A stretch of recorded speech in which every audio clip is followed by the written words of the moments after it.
आज के इस वीडियो में हम लोग सामाजिक विज्ञान के पहले चैप्टर जिसका नाम है यूरोपीय राष्ट्रवाद, ये पूरा चैप्टर समझने वाले हैं बहुत ही कम समय में। यह एक स्वतंत्रता की प्रतिमा है जिसके एक हाथ में ज्ञानोदय की मसाल है और दूसरे हाथ में नागरिकों के अधिकारों का घोषणा पत्र है। सबसे इंपॉर्टेंट टॉपिक जिसका नाम है फ्रांसीसी क्रांति। फ्रांसीसी क्रांति के कारण क्या थे, आखिर फ्रांसीसी क्रांति हुई क्यों?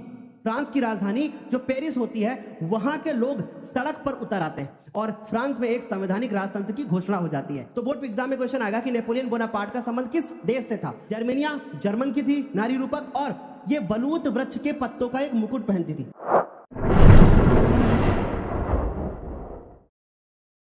तो हाय एवरीवन, मैं हूं शिवम द्विवेदी और आप देख रहे हैं अपना पसंदीदा चैनल ज्ञानोदय के गुरुजी। आज के इस वीडियो में हम लोग सामाजिक विज्ञान के पहले चैप्टर जिसका नाम है यूरोपीय राष्ट्रवाद, ये पूरा चैप्टर समझने वाले हैं बहुत ही कम समय में। और ये वीडियो उन बच्चों के लिए है जो यूरोपीय राष्ट्रवाद चैप्टर को रिवाइज करना चाहते हैं और कम समय में ज्यादा चीजें करना चाहते हैं। तो चलिए शुरू करते हैं, कम समय में ज्यादा, शिवम सर का वादा। तो चलिए शुरू करते हैं मेरे प्यारे बच्चों। सबसे पहले बात करते हैं यूरोप में राष्ट्रवाद के अर्थ को समझने की कोशिश करते हैं। सबसे पहले यूरोप तो आप समझ ही गए होंगे कि एक महाद्वीप है, और अगर हम बात करें राष्ट्रवाद की, वाद का मतलब होता है विचारधारा, यानी कि देश प्रेम की विचारधारा, इसको बोला जाएगा कि भैया राष्ट्रवाद। देश प्रेम सर, जैसे हम अपना तिरंगा झंडा देखते हैं तो हमें यह लगता है कि भाई ये मेरा अपना झंडा है, ठीक है। हम कोई गीत सुनते हैं, राष्ट्रीय गीत सुनते हैं, राष्ट्रीय गान सुनते हैं तो लगता है कि यह हमारा अपना राष्ट्रीय गीत है। वैसे ही लोगों के अंदर ये भावना किस प्रकार से उत्पन्न हुई होगी, इन सारी चीजों को इस चैप्टर में डिस्कस करेंगे। तो चलिए अब आगे बढ़ते हैं। अब मेरे प्यारे बच्चों, सबसे पहली बात, राष्ट्रवाद का उदय किस देश से हुआ? तो वो देश था हमारा फ्रांस। और होता क्या है कि एक फ्रांसीसी कलाकार होते हैं जिनका नाम होता है फ्रेडरिक शॉरियो। फ्रेडरिक शॉरियो क्या करते हैं, अपने 4 चित्रों की एक श्रृंखला बनाते हैं और इस 4 चित्रों की श्रृंखला में उन्होंने दिखाया कि भैया एक स्वतंत्रता की प्रतिमा है जिसके एक हाथ में ज्ञानोदय की मसाल है और दूसरे हाथ में नागरिकों के अधिकारों का घोषणा पत्र है। फिर उसके बाद उन्होंने बताया कि भैया देखो, ऊपर जो है ना, यहाँ पे ईसा मसीह, संत और कुछ फरिश्ते हैं, और उसके बाद नीचे क्रांतिकारी हैं। ये फरिश्ते आशीर्वाद दे रहे हैं जबकि क्रांतिकारी क्या कर रहे हैं? क्रांतिकारी घटनाएं कर रहे हैं, ठीक है। उसके बाद नीचे यहाँ पे कुछ ऐसी संस्थानों के मुकुट, या कहें कि कुछ ऐसी संस्थानों के अवशेष पड़े हुए हैं, राजाओं के मुकुट पड़े हुए हैं जो कि कैसे राजा थे? निरंकुश राजा थे, जिनके ऊपर किसी का अंकुश ना हो। ये फ्रांसीसी कलाकार फ्रेडरिक शॉरियो ने इस चित्र को तैयार किया था। उसके बाद अगर आगे बात करें तो राष्ट्र राज्य की अवधारणा। बच्चों, फ्रांस में जब राष्ट्रवाद का उदय हुआ तो सबसे पहले देखा गया कि भैया राष्ट्र राज्य की अवधारणा का विकास हुआ। लोग ये जानने लगे कि भाई देश नाम की कोई चीज होती है, देश प्रेम कुछ होता है ना। राज्य को राष्ट्र में कैसे बदला जाएगा उसके बारे में लोग सोचने लगे थे। उसके बाद क्या हुआ कि एक शक्ति के रूप में राष्ट्र का विकास हुआ। एक शक्ति के रूप में, जैसे भारत क्या है, भारत एक तरीके से कहे कि भाई ये पूरी दुनिया की शक्ति है, अमेरिका क्या है, दुनिया की शक्ति है, वैसे एक शक्ति के रूप में एक देश का किस प्रकार से विकास हुआ, ये सब इस चैप्टर में हम लोग डिस्कस करने वाले हैं। आगे बढ़ेंगे मेरे प्यारे बच्चों। अब हम लोग बात करते हैं सबसे इंपॉर्टेंट टॉपिक जिसका नाम है फ्रांसीसी क्रांति। फ्रांसीसी क्रांति कब होती है? फ्रांसीसी क्रांति होती है 1789 में। और भाई ये फ्रांसीसी क्रांति होती क्यों है, इसके बारे में बात करते हैं। तो वहां पे एक राजा था जिसका नाम था लुई शोल्वे। अब ये जो लुई शोल्वे राजा था वो एक निरंकुश राजा था, और वहां पे जो राज करता था तो वो राज बहुत गंदे तरीके से करता था। वो लोगों के ऊपर अत्याचार करता था। तो उस राजतंत्र का जो है समापन हो जाता है, और क्योंकि क्रांति होती है, और उसके बाद प्रजातंत्र जो होता है वो शुरू हो जाता है। और कुछ जो शिक्षित लोग होते हैं वहां के, वो लोग जैकोबियन क्लबों को बनाने लगते हैं, और ये इसमें शिक्षित वर्ग वाले लोग भी थे, और कुछ ऐसे भी लोग थे जो कि क्रांतिकारी लोग भी थे। इसके बाद आगे करें तो फ्रांसीसी क्रांति के बाद लोगों के अंदर सामूहिक पहचान की भावना जो है वो उत्पन्न होती है। सामूहिक पहचान का मतलब कि हाँ, अपनापन की भावना, कि भाई जैसे आप एक समूह में रहते हो, आप अपने गांव में रहते हो, तो आपके गांव को लगता है कि भाई ये मेरा गांव है, ये मेरे गांव के हैं। कहीं बाहर आप जाते हो, आपके गांव को कोई दिख जाता है तो आपको लगता है अरे भाई तुम यहाँ क्या कर रहे हो, यहाँ क्या कर रहे हो, यहाँ कैसे टहल रहे हो। तो ये हुई एक सामूहिक पहचान की भावना जो कि फ्रांसीसी क्रांति के बाद फ्रांस के लोगों के अंदर उत्पन्न होने लगी। आगे बढ़ेंगे मेरे प्यारे बच्चों।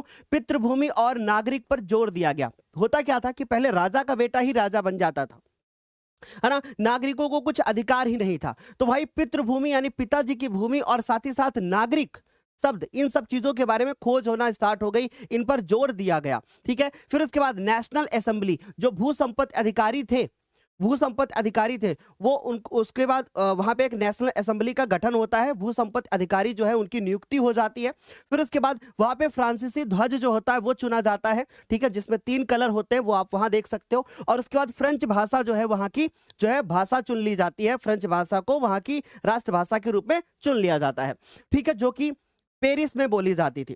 फिर उसके बाद बात करें एक समान नाप-तौल की पद्धति, क्योंकि लोग नाप-तौल भी अलग-अलग तरीके से करते थे, तो एक समान नाप-तौल भी की पद्धति भी आ गई। और उसके बाद नेशनल असेंबली का गठन हुआ, वहां पर भी लिखा है, यहां पर भी लिखा है, तो आप उसको एक जगह पे लिख लेना। आगे बढ़ेंगे मेरे प्यारे बच्चों, फ्रांसीसी क्रांति के कारण क्या थे, आखिर फ्रांसीसी क्रांति हुई क्यों?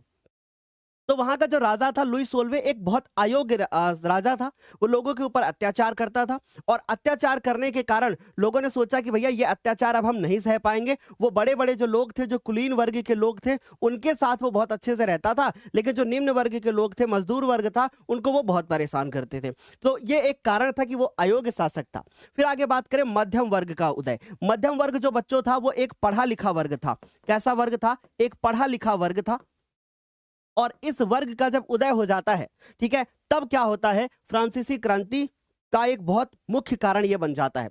फिर आगे बात करें मजदूर वर्ग की दुर्दशा। मजदूर वर्ग वहां का जो होता है वो बहुत ज्यादा परेशान होता है। वो चाहता है कि भैया हमें आजादी मिलनी चाहिए, क्योंकि उसके ऊपर अत्याचार बहुत होता था, बंधुआ मजदूरों के तरीके से काम करना पड़ता था, सही तरीके से वेतन भी नहीं मिलता था। फिर उसके बाद बात करें आम जनता की दयनीय स्थिति। जो वहां के लोग होते थे उनको मजबूर किया जाता था काम के लिए, उनको वहां के जो लोग होते थे उनको मजबूर किया जाता था कि ये कपड़े ही पहनना है, ये वाली भाषा ही बोलनी है। तो वहां के जो लोग थे वो बहुत ज्यादा परेशान हो रहे थे।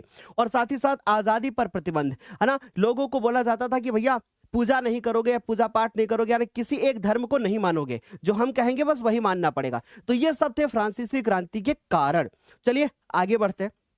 फिर उसके बाद बात करते हैं नेपोलियन की। नेपोलियन क्या था?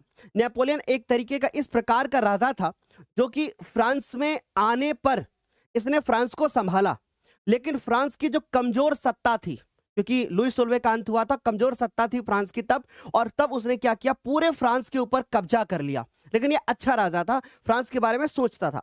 इसका जन्म कहां पर होता है? इसका जन्म होता है 1789 में होता है, सॉरी 1769 में इसका जन्म होता है, 1789 में फ्रांस की क्रांति होती है। फिर बात करते हैं भैया, जब इसका जन्म हो जाता है, जन्म के बाद ये जो है फ्रांस में आता है, और 1796 के आसपास ये युद्ध लड़ना जो है वो शुरू कर देता है। फिर क्या होता है, इसने पूरे फ्रांस के ऊपर कब्जा किया, और 1804 ईस्वी में इसने अपने कोड को जारी कर दिया, जिसे नेपोलियन कोड के नाम से जाना जाता है।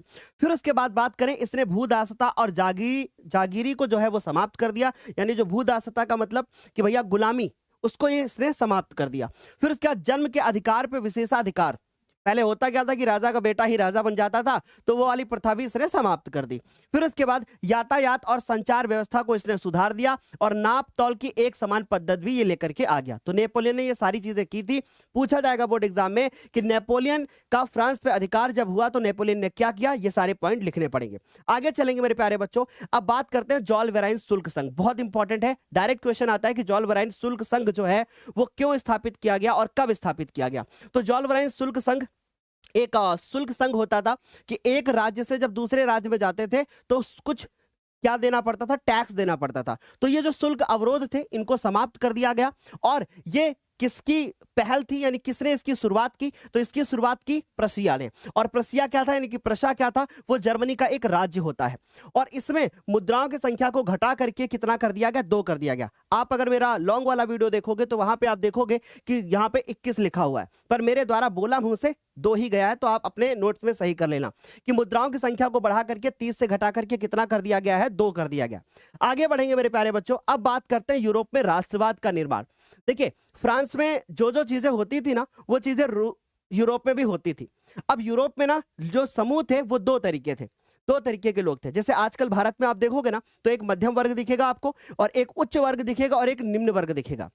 यानी एक ऐसे लोग हैं जिनके पास खूब पैसा है, आलीशान बंगले में रह रहे हैं, और कुछ ऐसे हैं जो खेतों में काम कर रहे हैं, मजदूर वर्ग है, और कुछ ऐसे हैं जो अपनी जिंदगी को बिल्कुल एवरेज पे लेकर के चल रहे हैं, यानी वो मध्यम वर्ग के लोग होते हैं। ठीक, तो बच्चों ध्यान से देखना, यूरोप में राष्ट्रवाद का निर्माण कैसे हुआ, किस तरीके से। यूरोप में दो प्रकार के ग्रुप थे, एक था राजशाही लोग थे जिनको कुलीन वर्ग कहा जाता है, और कुछ लोग थे गरीब लोग जिनको निम्न वर्ग के लोग कहा जाता है। होता क्या है कि उस समय पे यूरोप में कोई राष्ट्र राज नहीं था। जैसे इस समय पे आप देखते हो ना कि जर्मनी, इटली, ये आपको क्या दिखाई देते हैं, देश दिखाई देते हैं, पर ऐसा नहीं था। ठीक है, कुछ भी ऐसा नहीं था, कोई भी प्रकार का देश नहीं था यूरोप में। होता क्या है कि एक औद्योगिक क्रांति होती है। औद्योगिक क्रांति का मतलब इस प्रकार की एक क्रांति होती है कि भैया लोग जो होते हैं वो बहुत ज्यादा क्या करते हैं, उद्योग धंधे करने लगते हैं, जिसके बाद पैसा आता है और लोग फिर उस पैसे का उपयोग करके क्या करते हैं, पढ़ लिख जाते हैं, और इस प्रकार से मध्यम वर्ग का जो होता है वो क्या हो जाता है, उदय हो जाता है। तो एक क्वेश्चन डायरेक्ट बोर्ड पेपर में आता है कि मध्यम वर्ग के उदय का कारण क्या था, तो मध्यम वर्ग के उदय का कारण था फ्रांसीसी क्रांति। इस प्रकार से यूरोप में राष्ट्रवाद का निर्माण धीरे धीरे करके होने लगता है, और आगे बढ़ेंगे समझ में आ रहा होगा कि दो गुट में यूरोप जो है था वो बटा हुआ था, कोई भी राष्ट्र राज नहीं था। फिर एक औद्योगिक क्रांति होती है और मध्यम वर्ग का उदय हो जाता है। मध्यम वर्ग बहुत पढ़ा लिखा वर्ग था, और इस वर्ग ने यूरोप में जितनी भी क्रांतियां हुई उसमें बहुत ज्यादा इसने मदद की। इन्होंने क्रांतिकारियों का बहुत साथ दिया। आगे बढ़ेंगे मेरे प्यारे बच्चों, अब बात करते हैं उदारवाद का आरंभ। उदारवाद, अगर हम उदारवाद के बारे में बात करें, यानी कि उदारवाद इस प्रकार का एक उदारवाद का अर्थ है कि व्यक्ति के लिए आजादी और कानून के समक्ष और सबकी बराबरी। उदारवाद का मतलब ऐसे समझ सकते हो कि इनडायरेक्टली आप देश प्रेम ही समझ सकते हो।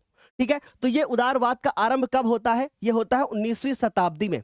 कब होता है बेटा, 19वीं शताब्दी में होता है। और उदारवाद का अर्थ होता है कि व्यक्ति के लिए आजादी, कि प्रत्येक व्यक्ति जो है वो आजाद होना चाहता है, और कानून के समक्ष, है ना, और कानून के समक्ष सबकी बराबरी हो। ऐसा ना हो कि अगर कोई दूसरा व्यक्ति जाए तो उसको कानून उसके लिए दूसरा हो, और उसके बाद कोई दूसरा व्यक्ति जाए तो उसके लिए कानून दूसरा हो। ऐसा कुछ नहीं होना चाहिए। तो इसका आरंभ कब होता है, 19वीं शताब्दी से हो जाता है। फिर आगे बात करें तो उदारवाद यह सबकी सहमत से बनी सरकार पर जोर देता है। यानी उदारवाद कहता है कि सबकी सहमत से जो सरकार बनेगी वही सरकार अच्छी होगी। ठीक है, जैसे भारत में क्या है, सब लोग वोट डालते हो, सबकी सहमत पे सरकार बनती है, तो भाई उदारवाद है भारत में। राइट, आगे चलते हैं मेरे प्यारे बच्चों। अब हम लोग कहां से कहां पर आ गए, हम लोग सीधे 1789 से शुरू कर दिए, और हमने देखा कि फ्रांस में जो है क्रांति होती है, फिर उसके बाद नेपोलियन अपने कोड जारी करता है, सब कुछ फ्रांस में बेहतर चल रहा था। लेकिन 1815 के आसपास क्या होता है, जरा ध्यान से सुनना। एक देश है जिसका नाम है ऑस्ट्रिया, और ऑस्ट्रिया की राजधानी है जिसको बोला जाता है वियना। तो ये वियना संधि होती है, और वियना संधि जो होती है वो किन देशों के बीच में होती है, पहले ये भी अच्छे से जान लेना, मैं आगे डिस्कस करूंगा। तो बच्चों, ब्रिटेन, रूस और प्रशा और ऑस्ट्रिया, ये चार देश जो होते हैं वो मिल जाते हैं। प्रशा एक्चुअली जर्मनी है, ठीक है, कंफ्यूज मत होना, वो जर्मनी का एक राज्य है। तो हमने क्या बताया कि इस समय पर तो ब्रिटेन, रूस और प्रशा और ऑस्ट्रिया, इन चारों ने मिलकर के क्या कर दिया, इन चारों ने मिलकर के किसको हरा दिया, इन चारों ने मिलकर के किसको हरा दिया, नेपोलियन को हरा दिया। किसको हरा दिया बेटा, इन्होंने नेपोलियन को हरा दिया। और नेपोलियन को किस युद्ध में हराया, तो वो युद्ध होता है वाटरलू का युद्ध। अब ये जो वाटरलू का युद्ध होता है इसमें नेपोलियन हार जाता है, और ऑस्ट्रिया के चांसलर ड्यूक मैटरनिक उसके अध्यक्ष होते हैं। ये क्वेश्चन पूछा जाएगा। और जो ऑस्ट्रिया के चांसलर ड्यूक मैटरनिक होते हैं ये बोलते हैं कि अब वापस से फ्रांस में बूर्बो वंश वापस से आना चाहिए, वापस से वहां पे जो राजतंत्र था वो वापस आना चाहिए, जो कि नेपोलियन के आने के बाद हट गया था। अब वापस से क्या होता है कि बूर्बो वंश जो होता है वो फ्रांस में वापस आ जाता है, और फिर क्या होता है कि जितनी सीमाएं थी फ्रांस की, उन सीमाओं पर आसपास के जो इलाके थे उन पे नेपोलियन ने कब्जा करना स्टार्ट कर दिया था, क्योंकि नेपोलियन एक अच्छा राजा था, ऐसा आप मान सकते हो। वो फ्रांस के बारे में सोचता था। ठीक है, तो अब उसने कुछ जितने भी राज्यों को स्थापित किया था उनको सबको हटा दिया गया। और फिर क्या किया इन्होंने, ऑस्ट्रिया के चांसलर ने जब वहां पे कब्जा कर लिया फ्रांस के ऊपर, और इन्होंने अपनी अध्यक्षता में ऐसा करवाया, तो हुआ क्या कि फ्रांस की सीमाओं पर जो है ना इन्होंने कई राज्य बना दिए। क्यों बना दिए, ताकि फ्रांस और आगे ना बढ़ सके। ठीक है, तो वो कई जो है इन्होंने क्या कर दिए, राज्य स्थापित कर दिए।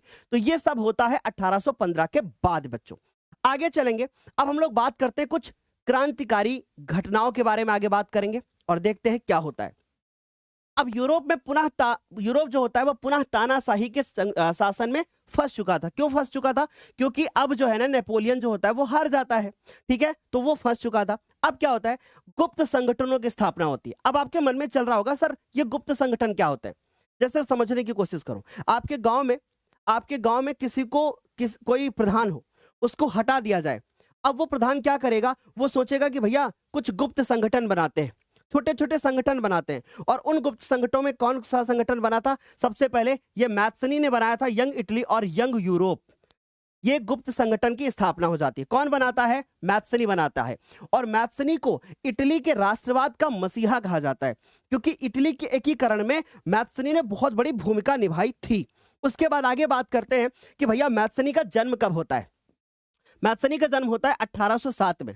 और जब 1807 में मैत्सनी का जन्म होता है, और फिर आगे सुनने की प्लीज कोशिश करिएगा, 1807 में जेनोवा में उसका जन्म होता है। और वो 1830 में ये सोच लेता है कि भैया मैं अब इटली को आजाद करके अर्थात एकीकृत करके ही क्या करूंगा? रहूंगा। यानी मीन्स 1830 में ही ये सोच लेता है, मात्र 23 वर्ष की आयु में, कि भैया मैं इटली को एकीकृत करके ही रहूंगा। ये क्वेश्चन पूछा जाता है। फिर उसके बाद बात करें मैटरनिख ने क्या कहा। मैटरनिख ने कहा कि ये जो मैत्सनी है ना, ये हमारी सामाजिक व्यवस्था का सबसे बड़ा दुश्मन है। अब आपके मन में चल रहा होगा कि आखिर ये मैटरनिख क्यों ऐसा बोल रहे थे? देखो मैटरनिख ने क्या किया था ना, कि जो ऑस्ट्रिया थी ना, ऑस्ट्रिया, उसके वो वियना में के कहें कि चांसलर थे, ऑस्ट्रिया के चांसलर मैटरनिख, और उन्होंने ही नेपोलियन को हराया था, ठीक है, एक संधि के माध्यम से। अब ये मैटरनिख चाहते थे कि वापस से फ्रांस में बूर्बो वंश जो है वो बना रहे, कोई दूसरा वंश अब ना आ पाए, फिर से कोई क्रांतिकारी घटना ना हो। लेकिन मैत्सनी गुप्त संगठन के माध्यम से क्या कर रहा था? क्रांतिकारी घटनाओं को परिणाम देने की कोशिश कर रहा था, तो उसने गुप्त संगठन बना दिए थे। इसीलिए जो मैटरनिख थे ये इनसे चिढ़ते थे। ये मैटरनिख इनसे चिढ़ते थे। किससे चिढ़ते थे? मैत्सनी से चिढ़ते थे। मैत्सनी का संबंध मैटरनिख के साथ बहुत है, ठीक है, ये बात सभी को समझ में आ गई होगी। आगे चलेंगे बच्चों, अब बात करते हैं क्रांतियों का युग, यानी कुछ अब क्रांतिकारी घटनाएं हो जाती हैं। क्यों? क्योंकि अब 1815 में वियना संधि हो गई, वहां से नेपोलियन की हार हो जाती है, बाद में नेपोलियन की डेथ भी हो जाती है कुछ सालों के बाद, उससे आपका भी मतलब नहीं है। अब बात करते हैं क्रांतियों के युग। अब क्रांतियों में क्या होता है? जो पहली क्रांति होती है वो पहली क्रांति होती है जुलाई क्रांति, और ये कब होती है? 1830 में। कहां पर होती है? फ्रांस में होती है। सर आखिर ये क्यों होती है? सर आखिर ये क्यों होती है जुलाई में फ्रांस क्रांति? क्यों? ध्यान से सुनिएगा। फ्रांस में जुलाई क्रांति क्यों होती है? ये इसलिए होती है क्योंकि वहां के जो लोग होते थे ना, वो बहुत परेशान हो रहे थे, भूख से परेशान हो रहे थे, और बहुत ज्यादा क्या थे, जो वहां का अध्यक्ष था जिसको कि चार्ल्स दसम था। अब चार्ल्स दसम को ऑस्ट्रिया के चांसलर ने ही क्या किया था? स्थापित कर दिया था वहां पे, या कहें कि उनको बोल दिया था कि भाई तुम वहां पे जो है राज कर लो अब। तो ये जो बोर्बो शासक जो चार्ल्स दसम था, इसको उखाड़ फेंकते हैं जुलाई क्रांति में। कौन उखाड़ फेंकता है? कौन उखाड़ फेंकता है? भाई फ्रांस के क्रांतिकारी उखाड़ फेंक देते हैं उसको, ठीक है, और जो कोई मैटरनिख ने इसको स्थापित कर दिया था वहां पे। अब आगे बात करते हैं, और उसके बाद फिर दूसरे किसी को अध्यक्ष बना दिया जाता है 1830 में। ये बड़ा ही इंपॉर्टेंट क्वेश्चन आएगा कि 1830 में जब फ्रांस में पहली क्रांति जुलाई क्रांति होती है, इसको जुलाई क्रांति के नाम से जाना जाता है, तो होता यह है कि बूर्बो शासक चार्ल्स दसम को उखाड़ फेंका जाता है, जो कि वहां के क्रांतिकारी उखाड़ फेंकते हैं। फिर लुई फिलिप को वहां का अध्यक्ष बना दिया जाता है, कहां का? फ्रांस का, और संवैधानिक राजतंत्र स्थापित कर दिया जाता है। बोर्ड एग्जाम में एक नंबर का क्वेश्चन आएगा कि भैया बता दो कि 1830 में, या ऐसे क्वेश्चन आएगा कि लुई फिलिप की अध्यक्षता में कब संवैधानिक राजतंत्र स्थापित किया गया? तो 1830 में। ये क्वेश्चन पूछा जाएगा, बहुत इंपॉर्टेंट है। अब आगे देखो क्या होता है। अब जब ये स्थापित कर दिया जाता है तो मैटरनिख क्या बोलते हैं? मैटरनिख कहते हैं कि फ्रांस जब छींकता है तो बाकी यूरोप को सर्दी जुकाम हो जाता है। ये बात इन्होंने क्यों बोली? जैसे इन्होंने बोला कि भाई जब भी फ्रांस को छींक आती है ना, तो इस सर्दी जुकाम यूरोप को हो जाता है। क्यों? क्योंकि जो जो फ्रांस में हो रहा था वो सारी चीजें यूरोप में भी हो रही थी, इसलिए वो फ्रांस छींकता है तो बाकी यूरोप को सर्दी जुकाम हो जाता है, ऐसा मैटरनिख बोलते हैं, ठीक है। सो आई होप समझ में आई होगी बात। दो बातें हमने बताई। मैटरनिख ने मैत्सनी को हमारी सामाजिक व्यवस्था का सबसे बड़ा दुश्मन बताया, और मैटरनिख ने ही कहा कि जब फ्रांस छींकता है तो बाकी सबको सर्दी जुकाम हो जाता है। क्यों कहा? क्योंकि जो फ्रांस में होता था वही हमारे यूरोप में हो जाता था। तो आई होप यहां तक क्लियर हो गया होगा। आगे चलेंगे। अब बच्चों ब्रुसेल्स में भी विद्रोह हो जाता है। सर ब्रुसेल्स क्या है? ब्रुसेल्स क्या है? ब्रुसेल्स इस समय पर बेल्जियम की राजधानी है, जो कि आप सत्ता की साझेदारी चैप्टर में पढ़े होंगे। तो ब्रुसेल्स में विद्रोह हो जाता है, जो कि ब्रुसेल्स पहले नीदरलैंड के अंदर था। अब नीदरलैंड बेल्जियम से अलग हो जाता है। तो ये हुआ, समझ लो कि नीदरलैंड के अंदर क्या हो जाता है, विद्रोह होता है, और जिसकी वजह से नीदरलैंड के अंदर ब्रुसेल्स होता है, उसमें विद्रोह हो जाता है, या कहें कि नीदरलैंड में हो जाता है, एक ही बात है। और फिर बेल्जियम जो होता है वो नीदरलैंड से अलग हो जाता है। ये दूसरा आपने क्रांति देखी। फिर आगे बढ़ेंगे, अब बात करते हैं यूनान। यूनान क्या था? ऑटोमन साम्राज्य का हिस्सा था। अब यूनान जो है ना, इसको यूरोपीय सभ्यता का पालना भी बताया गया है, यह आपने पढ़ा होगा। ठीक, क्यों बताया गया है? क्योंकि ऐसा बोला गया कि भाई यूरोप को सीखना चाहिए। किससे सीखना चाहिए? यूनान से सीखना चाहिए। अब जो हमारा यूनान होता है वो ऑटोमन साम्राज्य का हिस्सा था। इसने अपनी आजादी के लिए संघर्ष करना स्टार्ट कर दिया। कब? 1821 में।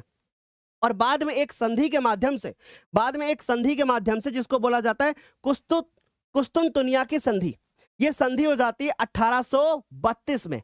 भाई मैं रिक्वेस्ट करूंगा कि इस संधि को प्लीज जरूर देखना, क्योंकि 1832 में कुस्तुनतुनिया की संधि होती है, जिसकी वजह से जो यूनान होता है वो एक स्वतंत्र राष्ट्र बन जाता है, उसको एक स्वतंत्र राष्ट्र की मान्यता मिल जाती है। तो आई होप यहां तक क्लियर हो गया होगा। आगे बढ़ेंगे, अब बात करेंगे रूमानी कल्पना और राष्ट्रीय भावना। अब आपको क्या लगता है कि कोई भी देश ऐसे ही आजाद हो जाता है? लड़ाई झगड़ा करके, क्रांति करके आजाद हो जाता है? नहीं, ऐसा बिल्कुल भी नहीं होता है। भारत क्या देश सिर्फ भगत सिंह और महात्मा गांधी जी की वजह से आजाद हुआ? बिल्कुल भी नहीं। आपको बहुत अच्छे से पता होना चाहिए कि कुछ संगीत बने, कुछ चित्र बनाए गए, तब लोगों के अंदर क्या हुआ? देश प्रेम की भावना जागृत हुई, तब भारत आजाद हुआ। ठीक उसी प्रकार से यूरोप में भी हुआ। यूरोप में क्या हुआ बच्चों? ध्यान से देखना। यूरोप में कला, काव्य और कहानियां और संगीत ने राष्ट्रवादी भावनाओं का निर्माण कर दिया, और कुछ ऐसे सांस्कृतिक आंदोलन किए गए जिसकी वजह से लोग जाने कि भैया राष्ट्रवाद होता क्या है, देश प्रेम होता क्या है। फिर उसके बाद स्थानीय जो भाषा थी उसके ऊपर क्या कर दिया गया? जोर दे दिया गया कि भैया जो वहां की भाषा थी, लैंग्वेज थी, उसके ऊपर जोर दिया गया। इन सभी कारण की वजह से ही यूरोप में राष्ट्रवाद का उदय हो सका। आई होप यहां तक सभी को क्लियर हो गया होगा। आगे चलेंगे, अब बात करते हैं भूख, कठिनाइयां और जन विद्रोह। अब आपने देखा कि 1830 में क्रांतियां हो जाती हैं, और आपने नोटिस किया होगा कि मैंने बताया था कि भाई जुलाई क्रांति का जो मुख्य कारण था वो ये था कि लोग भूखमरी से परेशान थे, लोग बेरोजगार थे, इसलिए पहली क्रांति जुलाई क्रांति होती है। ठीक है, सो आई होप यहां तक समझ में आया होगा। अब आगे बढ़ेंगे, तो भूख, कठिनाइयां और जन विद्रोह होता है। होता क्या है एक्चुअली बच्चों, कि यूरोप की जनता बहुत तेजी से क्या कर रही थी? अपनी जनसंख्या में वृद्धि कर रही थी। लेकिन इंग्लैंड के अंदर औद्योगिक क्रांति हो चुकी थी, तो वहां के लोग परेशान नहीं थे, और यूरोप के लोग बेरोजगार हो रहे थे, शहरों के में भीड़ बढ़ती जा रही थी, लोग गरीब बस्तियों में जाकर के रहने लगे थे ताकि वो रोजगार भी मिलता है शहर में।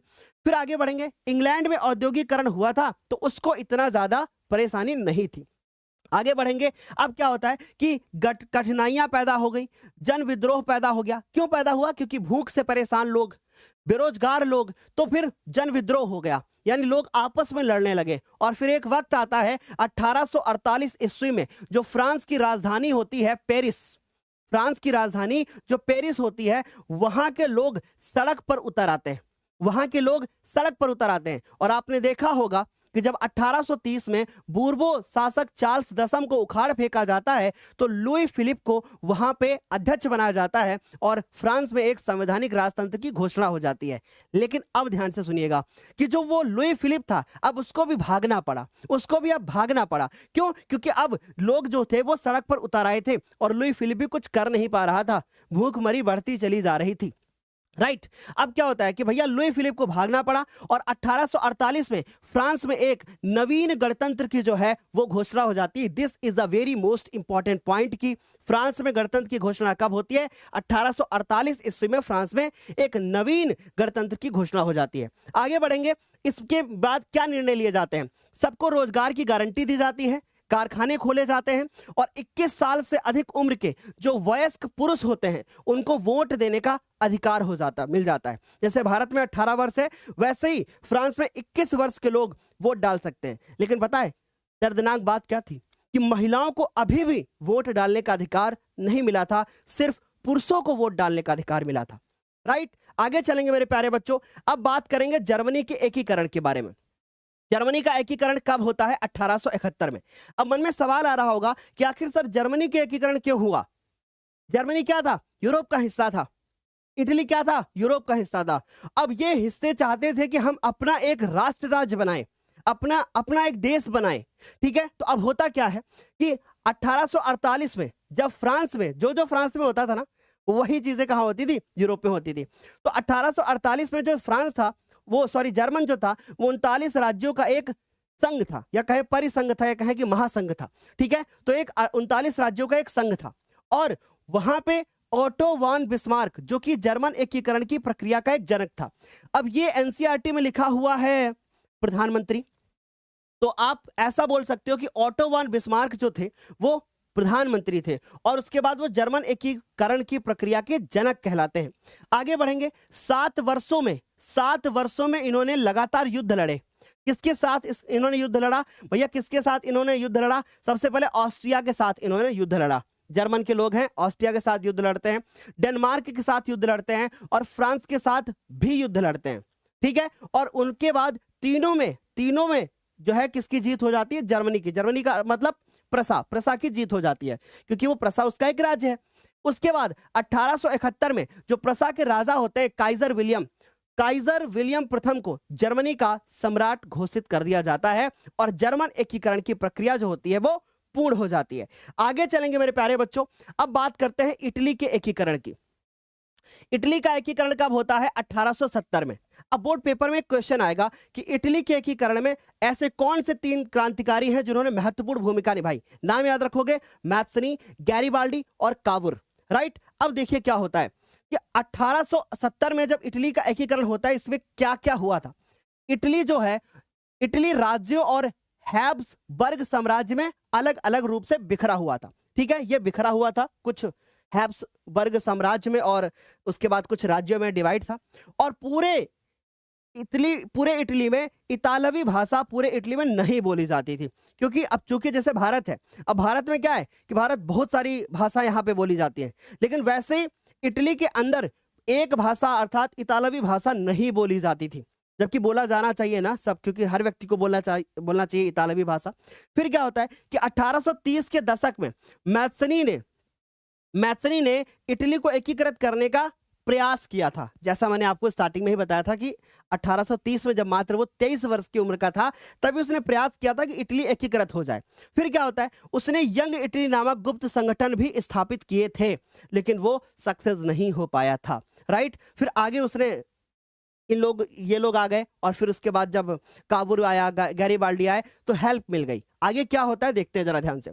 प्रधानमंत्री काबुर ने राज्यों को संगठित करने के लिए आंदोलन को नेतृत्व प्रदान किया, और फ्रांस और सार्डिनिया पीडमांट के बीच में एक कूटनीतिक संधि हो गई। तो अब यह बात याद रखना कि इटली का एकीकरण होता है तो किसके बीच में संधि होती है? तो संधि होती है सार्डिनिया पीडमांट और फ्रांस के बीच में, एक कूटनीतिक संधि हो जाती है। फिर क्या होता है कि 1859 में सार्डिनिया पीडमांट ने ऑस्ट्रिया को पराजित कर दिया। किसको हरा दिया? ऑस्ट्रिया को हरा दिया। उधर जर्मनी ने भी ऑस्ट्रिया को हराया था, और इधर इटली ने भी ऑस्ट्रिया को हरा दिया। और जो गैरीबाल्डी होते हैं, गैरीबाल्डी के नेतृत्व में अनेक सैनिक होते हैं, वो भाग लेते हैं। तो आई होप यहां तक आराम से समझ में आ रहा होगा। यानी आप क्या देखे, आपने देखा कि भैया मैत्सनी है, उन्होंने कुछ गुप्त संगठन बना दिए। उसके बाद काबुर ने क्या कर दिया? कूटनीतिक संधि कर दी। और ना गैरीबाल्डी ने क्या कर दिया? नेतृत्व प्रदान कर दिया और ऑस्ट्रिया को हरा दिया। तीनों ने अपना अपना काम कर दिया। और अब क्या होता है? अब होता है कि 1861 में विक्टर इमैनुअल द्वितीय को राजा घोषित कर दिया जाता है। किसका? इटली का राजा घोषित कर दिया जाता है। लेकिन अभी इटली के सारे राज्य एकीकृत नहीं हुए थे, यानी पूर्ण रूप से कहें तो इटली अभी एकीकृत नहीं हुआ था। कुछ सालों के बाद 1870 में यह एकीकरण जो होता है वो पूर्ण हो जाता है। यहाँ पे लॉजिक है, प्लीज ध्यान से सुनना जो मैंने बताया कि 1861 में राजा घोषित किया जाता है, लेकिन 1870 में पूर्ण एकीकरण जो होता है वो कंप्लीट हो जाता है। तो पहले इटली का एकीकरण हुआ, 1 साल बाद जर्मनी का हो जाता है। चलिए आगे बढ़ेंगे बच्चों। अब बात करते हैं कि भैया इटली का एकीकरण हो गया हमारे पास। अब इटली के एकीकरण के बाद अब आगे बात करेंगे कि भैया अगर मान लीजिए बोर्ड एग्जाम में पूछा जाए कि फ्रांस है ना, तो फ्रांस फ्रांस में जो राजा थे वो कहेंगे वो नेपोलियन बोनापार्ट। तो बोर्ड पे एग्जाम में क्वेश्चन आएगा कि नेपोलियन बोनापार्ट का संबंध किस देश से था, तो वो फ्रांस से था। मैथ्सनी का संबंध किसके साथ साथ था, तो इटली के साथ था। ऑटो वन बिस्मार्क का संबंध किसके साथ था, तो वो जर्मनी के साथ था। इनकी तस्वीरें आप देख सकते हो। आगे बढ़ेंगे, अब बात करते हैं ब्रिटेन की अजीब दास्तां। अब यहां पे ना बहुत बड़ा लॉजिक है। आपको लगता है कि भैया भारत आजाद हुआ तो एक क्रांतिकारी घटनाएं हुई, है ना, राष्ट्रवादी भावनाएं लोगों के अंदर उत्पन्न हुई। लेकिन सर क्या यूरोप में भी ऐसा ही हुआ? लेकिन क्या हर जगह पे ऐसा हुआ क्या? नहीं, ऐसा बिल्कुल भी नहीं हुआ। इंग्लैंड के साथ में ऐसा बिल्कुल भी नहीं हुआ, ब्रिटेन के साथ में वहां पे एक लंबी प्रक्रिया चली थी, एक लंबी प्रक्रिया चली थी। तो अभी ध्यान से सुनिएगा, जो ब्रिटेन था उसमें चार जाति थी। एक पहली इंग्लैंड, वेल्स, स्कॉट और आयरिश। इनकी जो प्रजाति थी वो नृजाति थी। नृजाति का मतलब क्या होता है सर? नृजाति थी। अब प्लीज मेरी बात को ध्यान से सुनने की कोशिश करिएगा, ठीक है? नृजाति, अब मैंने मुंह से बोल दिया, प्लीज लिख लेना। तो नृजाति थी। नृजाति का मतलब होता है कि वो लोग अपने आप को दूसरे समूह से अलग समझते हैं। तो अगर बोर्ड पेपर में आ जाए नृजाति का अर्थ क्या है, तो समझना कि जो अपने आप को दूसरे से अलग समझे। जैसे भारत में एक धर्म दूसरे को अलग समझता है कि भाई वो दूसरे के हैं, वैसे ही वहां पर भी था ब्रिटेन में। अब क्या होता है कि भैया ब्रिटेन में कोई क्रांति नहीं होती है, बल्कि एक लंबी प्रक्रिया चलती है। एमसीक्यू पूछा जा सकता है। और ब्रिटेन में 4 प्रकार के जात समूह थे। एक था अंग्रेज थे, यानी इंग्लैंड के लोग थे, वेल्स थे, स्कॉट थे, और उसके बाद क्या थे? आयरिश थे। आई होप यहां तक समझ में आ रहा होगा। स्कॉटलैंड, आयरिश और उसके बाद अंग्रेज जो कि इंग्लैंड थे, है ना, इंग्लैंड वाले थे। अब होता क्या है कि इंग्लैंड और स्कॉट, इन दोनों के बीच में, प्लीज ध्यान से सुनिएगा, इंग्लैंड और स्कॉटलैंड के मध्य एक्ट ऑफ यूनियन 1707 ईस्वी में आ जाता है और United kingdom of great Britain का गठन हो जाता है। यानी इन दोनों ने मिलकर के किसका गठन कर दिया? United kingdom of great Britain का गठन कर दिया। अब आपने देखा कि इंग्लैंड और स्कॉटलैंड आपस में मिल गए।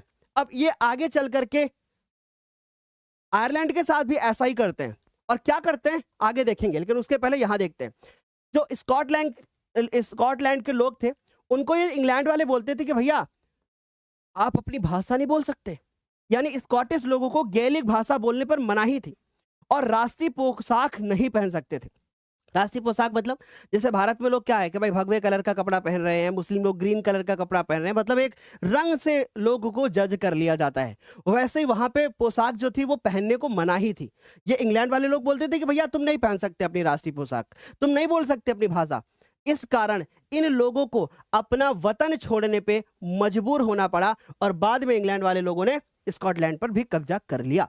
फिर क्या होता है, आयरलैंड की बात करते हैं। 1801 में आयरलैंड को बलपूर्वक यूनाइटेड किंगडम में क्या कर लिया गया? शामिल कर लिया गया। तो अब भैया आयरलैंड वाले लोग भी शामिल हो गए यूनाइटेड किंगडम में। फिर क्या होता है बच्चों कि ब्रिटेन का जो झंडा होता है, जिसको यूनियन जैक बोलते हैं, जो कि झंडा वहां पे आप देख सकते हो, और राष्ट्रीय गान वहां का जो है वो है God save our noble king. इसको सम्मान दिया जाने लगा, राइट। तो ये थी हमारी ब्रिटेन की कहानी।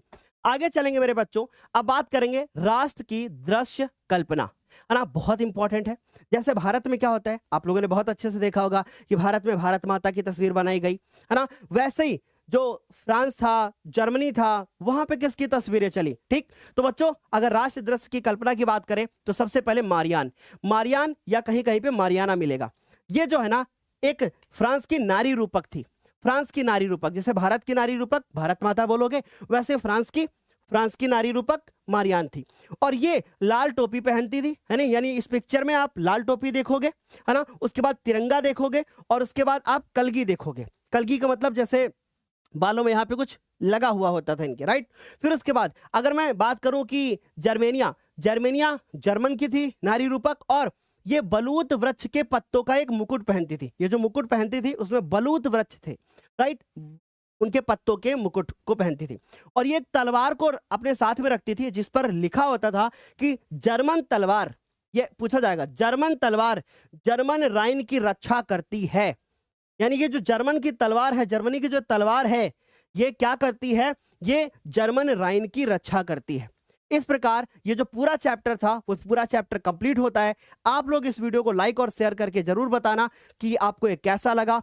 मन करे तो आप कमेंट भी करना, और क्या आप इसी तरीके से अगला अध्याय और चाहते हैं, प्लीज जरूर बताना। तब तक के लिए बाय, टेक केयर, मिलते हैं अगले अध्याय में।